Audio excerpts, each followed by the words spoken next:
And I want to talk about what I've been doing this morning in my day, but I feel like there's something a little bit more pressing to talk about. Yesterday, I handed over the stream from myself to Ren, and Ren was talking about Black Lives Matter and showing his support for it, and I felt like I wanted to speak up as well. Okay, well, you know, here's the thing. If you've been around my streams and heard me talk about this stuff before, you know I'm going to provide far more nuance than just like I support this movement or whatever. I do fully support the movement at the moment and the sentiment of it. Like, you know, Black lives do matter. However, I am also quite ignorant to who's organising Black Lives Matter. You know, I haven't gone and dug into their websites, read their manifesto, or whatever information is out there about who's organising it and what they're standing for specifically. Well, it's also in a time and an age where I wouldn't be surprised if this movement was more decentralised and just about the sentiment. But I fully support the sentiment. But when Ren was talking about it, I kept an eye on chat and I saw what I expected to see, which were the dissenting voices, the people who aren't on board with it and don't get it.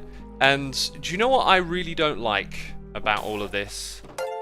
I don't like the tone in which people who don't understand it are talked to a lot of the time, okay? I keep getting sucked into social media lately, probably because of how important all of this is happening right now. And I have made it a habit of mine to not get sucked into the depressing nature of news and to the constant bickering and fighting on social media, because I see how draining it is on me. Winnie T. Ford says, I can't stand cancel culture X either. We could call it cancel culture, yeah, that might be a way to talk about it. And there are some dissenting voices coming out in chat right now. I would ask you to hold your comments until I've spoken a little bit, and then I'll be happy to interact, because I think it's really important to conversate with one another and educate one another and see and understand other people's perspectives. Otherwise, we don't really get anywhere. We stay in our little echo chambers. And as I've so often said, the echo chamber is not the thing that those people that don't get it are in. It's what we're all in. We've probably always been in some form of echo nature. Some form of echo chamber. You naturally talk to people with similar opinions. Your friends are usually people with similar opinions, right? And so these things reinforce one another. There are psychological effects, like the more you hear something, the more you would believe it to be true. If I make a false statement and I say it at every single stream of mine, after you've been here for 100 streams, you might think that's absolute fact. And that's a known phenomena, you know? So, I'm a little bit somewhat ignorant to the specifics of this movement, but I am more classically educated, let's say, classically educated, God, that sounded so weird. I don't even know what that means. My education on this stuff comes from a lot of things I probably consumed and got involved with around 10 years ago. So, you know, I became very aware of the struggles historically and that people faced in our society today, and that's been a thing that I just haven't engaged with so much over the recent years. I'm kind of more out of the loop, but when I was growing up, I learned about MLK and I learned about Malcolm X and other figures in the civil rights movement, and I've spent a lot of time watching documentaries about the past and learning about what happened in the 60s and what's happened since then. And it's, you know, my investment and interest in understanding what's happened has painted a particular picture of the world.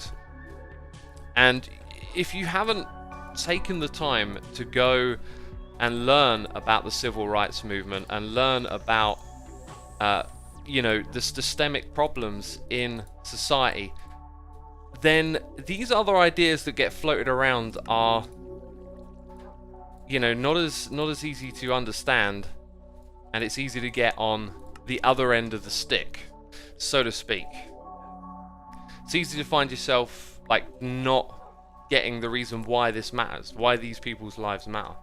Yeah, I also wouldn't agree with everything Malcolm X taught, but his struggle and his existence in society and the things that he fought for Okay, I don't believe you have to agree with everything, but the fact that it's there and that he's fighting for it, it shows you that there's an underlying problem. Like, people who fight for something may not have the right answer, but there's usually an underlying problem. That's the point. So yeah, you've probably all heard the example that we're sitting at a table and some people are saying, yeah, everyone's eating, and some people are saying, look, I haven't got anything to eat, you know, I need some food. And then people turn around to them and say, we all need food. Right, that's the pushback with this all lives matter thing. Okay, of course all lives matter, but right now we're paying attention to a specific group of people. And what I get upset about in the conversation around this is how people who don't understand it or are on board with it get kind of pegged down by default by certain people. Not everyone behaves like this, but online I've seen it just over the last couple of days. I saw this list getting shared of how to respond to people that don't understand Black Lives Matter, and just about every answer was baked with an insult. Okay, you know, it couldn't just be like, oh, if they say this, here's a counterpoint. It had to be like, here's a counterpoint to why they're an idiot. And you know what, like, people who have different opinions to you aren't automatically idiots. It's not on to treat other people like that. And you're never going to be able to bridge the divide if you treat them like that as well. You know, how do you feel when someone tells you your opinion's idiotic, right? Your opinions are built out of the information that you've been exposed to. They've been built out of the different forms of reasoning that you've been exposed to. And unless we have discussion and discourse around these things, we're going to push each other further into our corners, which is going to make things so much more difficult moving forward. There you go, Joe's saying, I think it's a matter of different experiences and education more than difference of opinions.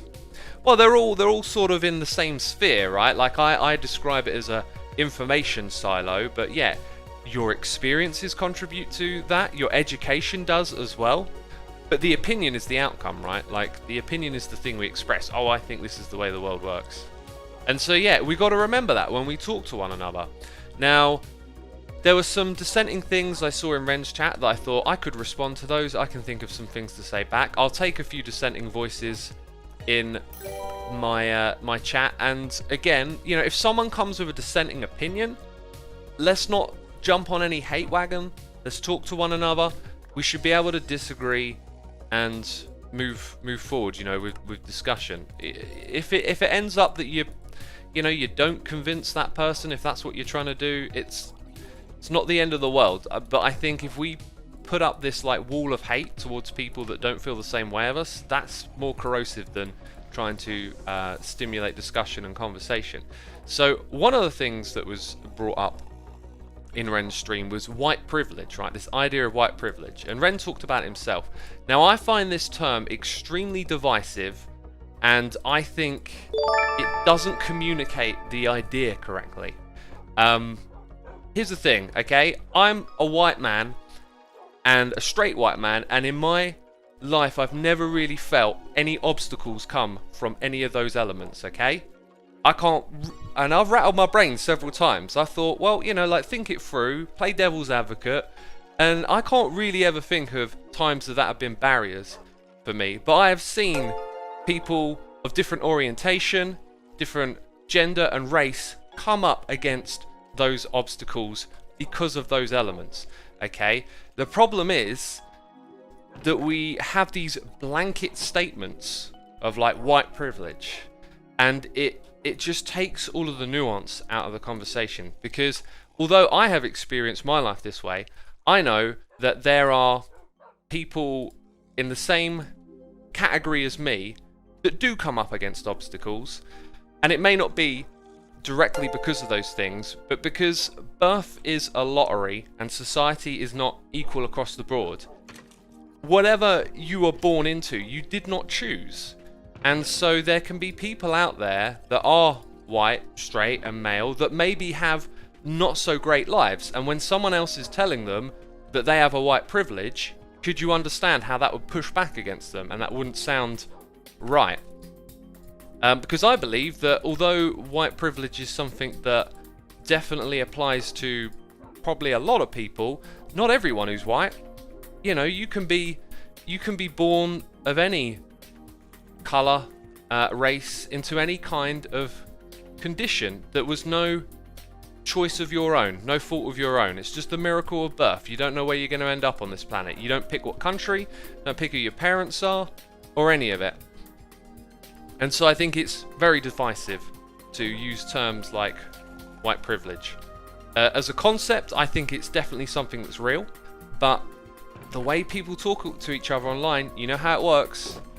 We get in our little Twitter spheres, we get all defensive and shout things at other people, and it takes all of the nuance out of the conversation. White privilege just means the obstacles don't occur because of your race, necessarily. Yeah, but not all the time. And I feel like I've never experienced those obstacles because of these elements. Joe says, X, the thing that white privilege isn't a blanket thing means that everything is great. It means that you have fewer things to worry about than non-whites, like how traffic stops go. Yeah, I agree with that, but it's a game of numbers. I think there are certain things like the atmosphere of how police interact with people of race is clearly a problem, and is probably more of a blanket statement. Joe says everything else might be terrible for a particular white person, but they're less likely to get shot and pulled over in a car. Yeah. So this is where it comes down to statistics, okay? Like, statistical interpretations of society show us trends and patterns. The point is that every statistic always has an anomaly, right? Unless you've got something that is literally 100% every single time. And when those anomalies exist, people who push back against these ideas, they refer to those and look at those as the bigger picture. That's kind of like why I try to say things aren't blanket, so to speak, right? When I say things aren't blanket, it doesn't mean that it's not like 99% of the way there or 50% of the way there. It's just to appreciate the fact that it isn't always black and white, and that people get hung up on these issues when they find themselves in that, category. If you were a white person and by the chance of life, by the randomness of nature, you had had several bad encounters with the police, you might think it's a load of BS to say that it's, you might think, well, I've had all these bad experiences with the police anyway, and you might not buy into the ideas that people of a different race are more likely to encounter issues, right? And Jay Crispy says, black males are 13% of the American population, yet commit 54% of the homicides in the country. I don't know where those statistics come from. I'm not really going to comment on them specifically, but I know that when you see statistics, you really need to dig deeper into what's going on beneath those, because numbers can be distorted, and they can be distorting in the nature of them. The reason that homicide rates are high is because of the environment in which those people have come from. Slavery, when slavery ended, all the slaves were not put into the same quality of housing, into the same neighborhoods as the white people in the country around them. There was not an effort to properly integrate them. In fact, there were laws brought in that were essentially trying to turn them into labor again. I can't quite remember the specifics because it's been a while. I'm not sure if they're the Jim Crow laws, but there was a movement to then take these populations and criminalize them and turn them into labor again. And this is from many, many years ago. And, the trickling effect of things that happened in the past affecting things that happen today lingers around. So, yes, there is a statistic, if that's true. There's also a statistic that says that, a black male is more likely to be in a crime-riddled neighborhood than, than someone of different ethnicity. So there are so many factors, and this is why I think it's important to watch documentaries to get your head deep into it, because it's a very tricky and big thing, and there's many different ways to look at it. Good Netflix documentary on this topic called 13th, says Thanos Scope. I believe I watched that one, and yeah, I remember that one being good. The Jim Crow laws were for segregation. Okay. Yeah, I mean, my brain is fuzzy on this stuff, and again, full disclosure with me and my opinions, okay? Like, I watch a lot of this stuff in the form of edutainment, okay? Obviously, these issues are not entertainment, they are passionate, more so. But, you know, I'm a person who watches stuff while I play Minecraft, right? I'm taking in all this information. I'm not studying it. I'm not getting dates and facts drilled into my head. So I always like to make that clear, because I don't want to come off like everything I'm saying is fact. I'm telling you when I'm remembering stuff and when it's fuzzy, and I'm trying to tell you, you know, hey, this is stuff I watched and learned years ago, right? And the conversation today around this stuff is very different from when I was learning it years ago as well. And Riff Raff with cheers and bits saying the difference between a white person might have bad things happen to them, but they don't happen to them because they are white. You know, I believe that racism can go both ways. Okay, because in essence, race is an idea in some forms, right? If I refer to the sciences, okay, we are the human race. The classical definition of race is that we are the human race, and then there is the race of this animal and that animal, right? There is a line of categoric definition, and the difference between us is skin pigmentation and other slight deviations from where we live, culture. There's many different impacts and effects that can shape genetics, but we are the human race, okay? And to me, it's like slavery is perhaps where it started, and it was the exploitation, colonialism, and exploiting resources, and then exploiting people and having a reason to exploit them. Race is very apparent and obvious. So skin color is very apparent and obvious and upfront. Okay. Do you know what else there is? Differences between us: eye color, hair color, height, probably other things as well. And why are they not bigoted in the same way? Probably because they're, you know, they don't have they're more integral between people. In groups of people, there are different hair colors and heights and eye colors, yet skin pigmentation is a very big distinction, and it's different based on where you are in the planet. So when colonialism happened, it was very easy to sell that idea that these people were inferior and it was okay to exploit them, which it absolutely was not.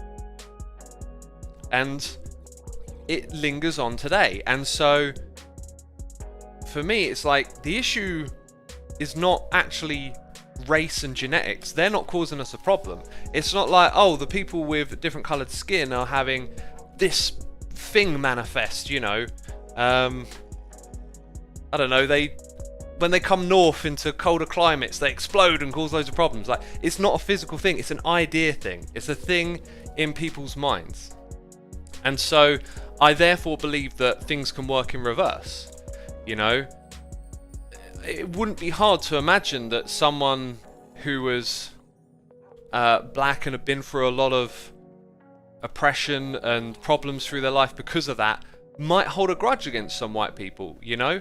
Like, that would be totally believable. And so I think the idea that race matters in that way is an idea. It's just an idea. Size matters too. My friend has been bullied due to his body size, and that's not on at all, is it? You know, bullying people for whatever reason. Never the right way to go around things. Okay, a couple of people are speaking out about being bullied for various reasons. Having eczema, having disabilities, totally not on. It's totally not on. You know, bullying is never right. Bullying is like an attitude, you know, and I couldn't think of a single reason when it would ever be right.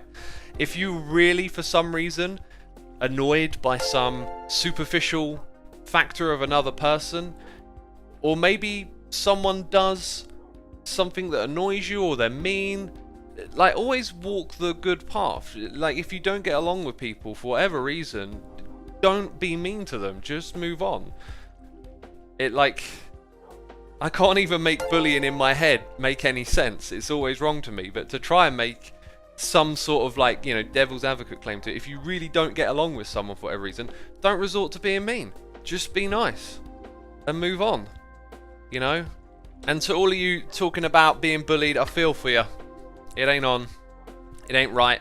It's gotten better over time. There's a lot of things that have actually gotten better over time, and my school was a riot when I was there. Like, whew, the things that happened in my year were ridiculous, and kind of got word through the grapevine, seeing friends from school and whatnot over the years, that apparently like schooling today is far better. So that's, you know, that's good, but obviously not if you're still getting bullied, not at all.